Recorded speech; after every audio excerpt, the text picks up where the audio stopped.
अस्सलाम वालेकुम दोस्तों, मैं हूं आपका होस्ट और दोस्त फरहान रशीद और आप इस समय देख रहे हैं हमारा यूट्यूब चैनल फरहान रशीद 91। दोस्तों, आपको एक बहुत ही इंपॉर्टेंट अपडेट है। वैसे तो ये पुरानी अपडेट है, मैंने व्हाट्सएप में तो उसी दिन दे दिया था, लेकिन ये जो एडवोकेट तमन्ना और इरफान शेख दोनों ने मिलकर के जो एक नोहारा शेख के एक और घोटाले में जो है शामिल है, उसके बारे में बताना है। दोस्तों, इससे पहले कि मैं आगे बढ़ूं, एक छोटी सी क्लैरिफिकेशन है। कल के वीडियो में, कल 8 दिसंबर 2025 के वीडियो में हमने कहा था जो है चवेले की ज़मीन, एग्रीकल्चर ज़मीन और बिल्किस मंजिल में जो है मॉर्टिगेज को लेकर के जो हमने जो है कहा था कि मतलब सतीश रेड्डी ने जो है पेट्रोल बैंक का ओनर जो चवेले का है, उसने जो है नोहरा शेख के साथ मिलकर के जो है मॉर्टिगेज किया है प्रॉपर्टी। उसमें दरअसल दोस्तों करेक्शन है, मैं माफ़ी चाहता हूँ, वो सतीश रेड्डी नाम नहीं है, वो है श्रीकांत रेड्डी। जहाँ जहाँ मैंने उस वीडियो में सतीश रेड्डी का नाम लिया है, उसको आप श्रीकांत रेड्डी का नाम जो है करें। चलिए अभी आगे बढ़ते हैं, सीधा जो है मैं जो है मेन मुद्दे पे आता हूँ, पॉइंट पे आता हूँ। दरअसल मैं भाई बुजुर्गों और दोस्तों,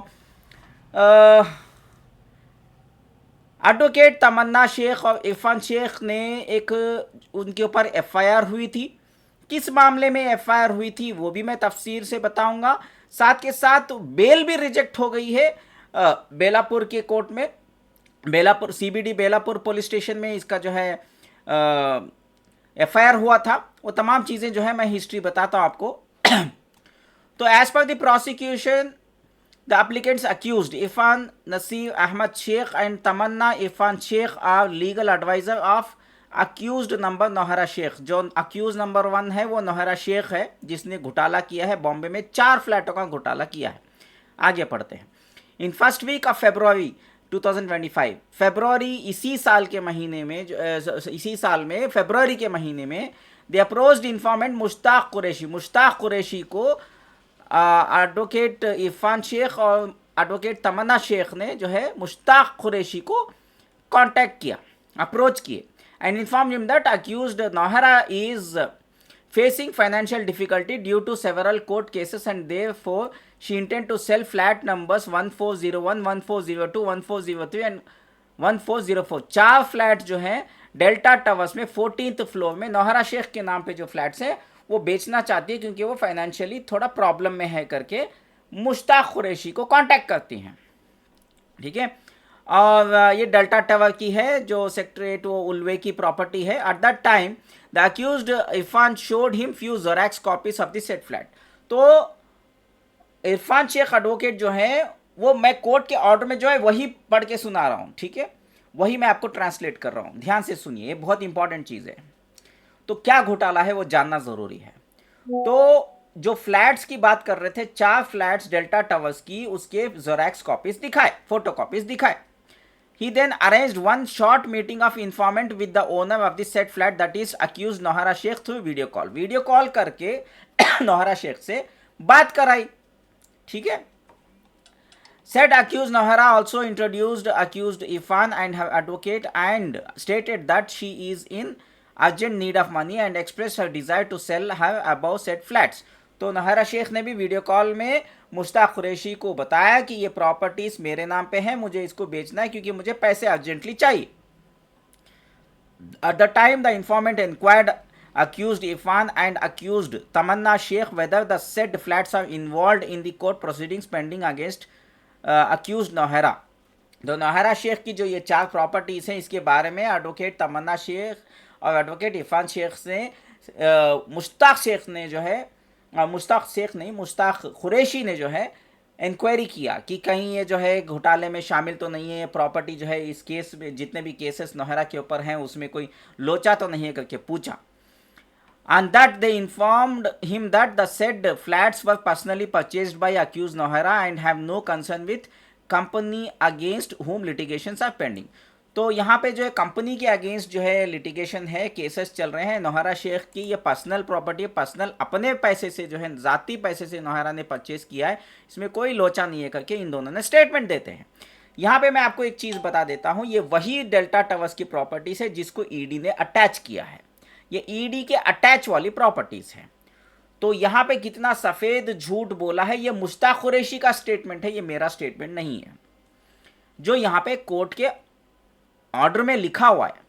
The accused Irfan Sheikh thereafter had shown said 4 flats to the informant. Since said flats were suitable, hence the informant expressed his desire to purchase the same. At the time also the accused Irfan and Tamanna Sheikh assured him that the said property is free from encumbrances and legal complaints. यानी कि कोई ED का attachment नहीं है, ना EOW का है, ना सीसीएस हैदराबाद का किसी का भी अटैचमेंट नहीं है. ये टोटली जो है ये अलग है, ये नौहरा शेख के खुद के पर्सनल प्रॉपर्टीज है, इसमें कोई लोचा नहीं है बोल के वो बोलते हैं. उनको कन्विंस कर देते हैं, किसको? मुश्ताक कुरैशी को. There after negotiations followed and वहाँ पे उसके बाद नेगोशिएशन हुई. उसके बाद एक एक फ्लैट की 1 करोड़ की बात हुई और 4 करोड़ रुपए में 4 फ्लैट्स की डील हुई. At that time also the accused had assured the informant that the said flats are free from encumbrances and have no concern with pending litigation. जो भी पेंडिंग केसेस हैं सुप्रीम कोर्ट में हो या मुंबई के session court में, बेंगलोर के court में, जो है केपीआईडी के केसेस में या टीपीआईडी के एक्ट के तहत जो नामपल्ली कोर्ट में हैदराबाद में जो केस है, कहीं पे भी इसका कोई लोचा नहीं है करके एडवोकेट तमन्ना शेख और एडवोकेट इरफान शेख मुश्ताक कुरैशी को ऐसे स्टेटमेंट देते हैं. ये मेरा स्टेटमेंट नहीं है, उनका स्टेटमेंट. किसका? बायर का, जिसने नौहरा को पैसे दिए, मुश्ताक कुरैशी.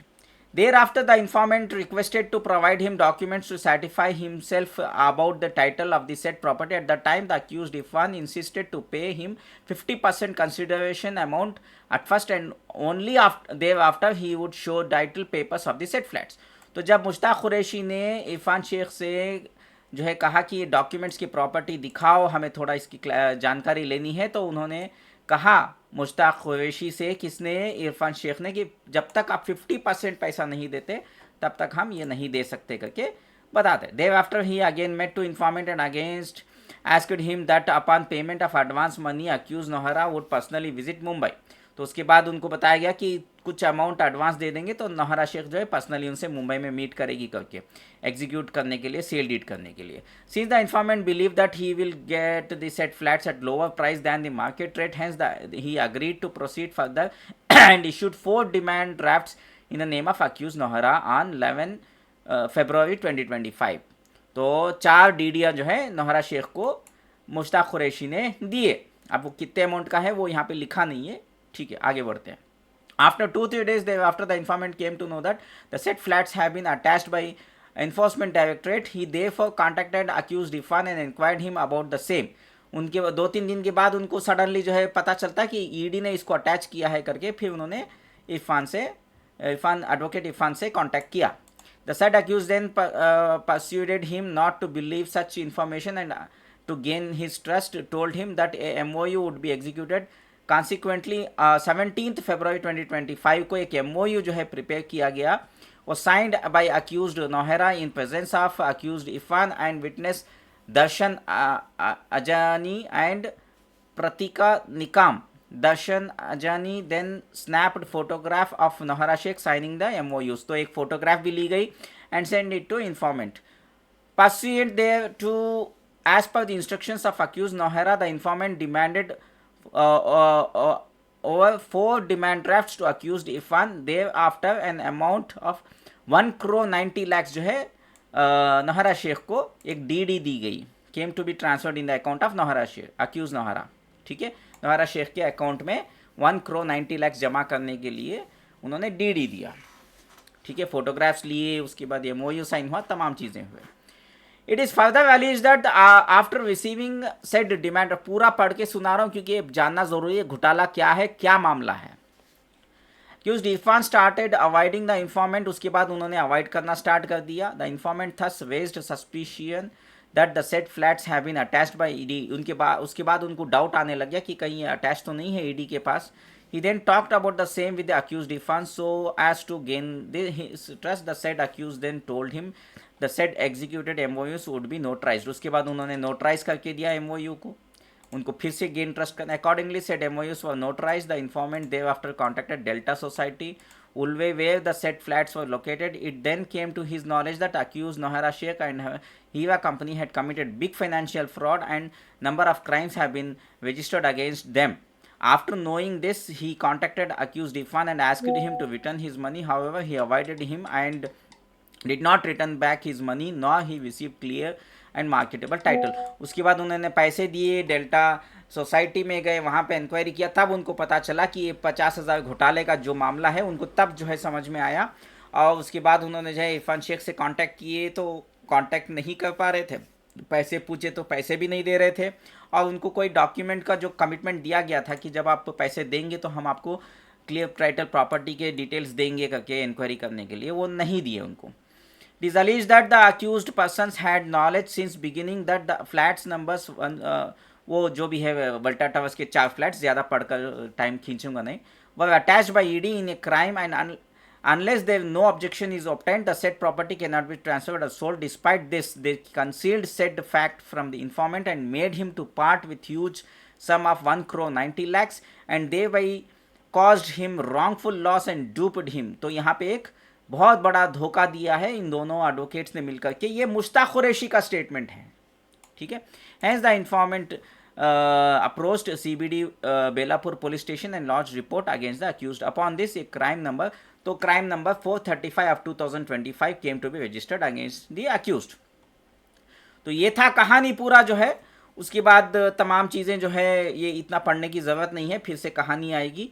फाइनल वर्डिक्ट क्या है, उसने घोटाला क्या है, ये तो समझ में आ गया है, क्या हुआ, क्या मामला है, कैसे जो है मुश्ताक कुरैशी को जो है नौहरा शेख और इनके लीगल एडवाइज़र्स तमन्ना शेख और इरफान शेख ने मिलकर के जो है जो सुप्रीम कोर्ट के गाइडलाइंस के अगेंस्ट गए, कंटेम्प्ट ऑफ कोर्ट हुआ, फिर जो है ईडी की अटैच वाली प्रॉपर्टीज़ जो है उसका ऑर्डर जो आया है अल्हम्दुलिल्लाह, application stands rejected, inform to concern police station. तो एनी मोमेंट जो है हो सकता है ऑलरेडी अरेस्ट कर लिए हों, या तो एनी मोमेंट इरफान शेख और एडवोकेट तमन्ना को अरेस्ट किया जाएगा, इसके बाद कार्रवाई होगी इंशाल्लाह। तो मेरे भाइयों बुजुर्गों और दोस्तों, ये तमाम चीज़ें जो है हम लोग रोज़ाना जो है एक ना एक नया घोटाला देख रहे हैं। तो आप लोगों से आजीज़ाना गुजारिश है, ये वीडियो बनाने का मकसद एडवोकेट तमन्ना या इरफान शेख को जो आपके सामने उनके चेहरे लाने का मकसद नहीं था, लेकिन आप लोगों को एक सच्चाई से वाकिफ़ करना था। और कितने घोटाले कर रही है, रोज़ आपको ना कोई घोटाले इस मोहतरमा नौहरा शेख, अक्यूज़ नौहरा शेख के देख रहे हैं। तो ये चीज़ें आप लोगों के सामने लाना ज़रूरी था। तो यही वजह थी कि आज मैंने वीडियो बनाया है। आप लोगों से गुजारिश है, या तो आप EOW में जाके अटैच हो जाइए, महाराष्ट्र वाले हैं तो, या तो आप हैदराबाद में CCS में जाके वहाँ अटैच हो जाइए, या तो आप जो है कर्नाटका में जो है कॉम्पिटेंट अथॉरिटी में जाके वहाँ अटैच हो जाइए, जो कोर्ट के थ्रू ही होता है ये तीनों काम। या तो अगर आप थोड़ा पेशेंस रखेंगे, अगर आप पुलिस स्टेशन में जाके थोड़ा दबाव डालेंगे, प्रेशर डालेंगे, तो आप एक FIR कर दीजिए। जब तक आप FIR नहीं करोगे, या तो कोई भी कानून की लीगल कार्रवाई नहीं करोगे, तो आपको पैसा मिलना मुमकिन ही नहीं है। पैसा भूल जाओ, पैसा चाहिए।